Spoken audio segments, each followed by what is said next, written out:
alam mo, kapag bumalik ako sa mga laalang pagkabata ko sa probinsya, parang kahapon lang ang lahat. Yung simpleng buhay, yung bang mga bagay dati, Madi, na hindi mo pinapansin pero ngayon, namimiss mo na. Madi, tuwing umaga, gigising ka sa tilaok ng manok at hindi sa alarm clock.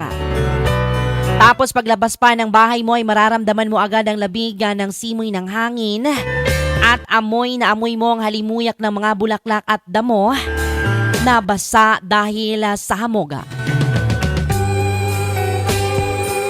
Yung tipong hindi mo na kailangan magmadali. Dati, yung bang walang cellphone na hawak-hawakan, kundi pamalo lang ni nanay kapag late ka nang gumising. Tapos, didiretso ka na lang sa taniman o kaya sa bukid. Yung tipong mag-harvest ka na lang ng prutas o gulay, mga kaibigan. Laging may mga alagang kambing o mga hayop, pati iba't ibang hayop pa yan.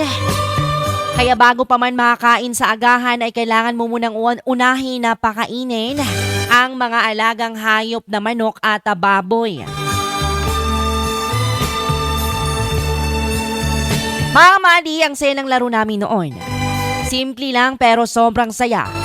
Yung tipong naglalaro lang kami ng tago-taguan sa may damuhan o di kaya gagawa kami ng mga baril-barilan gamit ang mga sanga at puno ng dahon.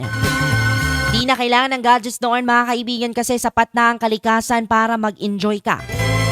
Pagdating mo ng hapon, mag-uuwian ng mga tao galing sa bukid at ang mga kapitbahay, Madi, na halos magkakasabay na kaming maghapunan at sabay nang magkwentuhan hanggang sa aabutin ng dilim.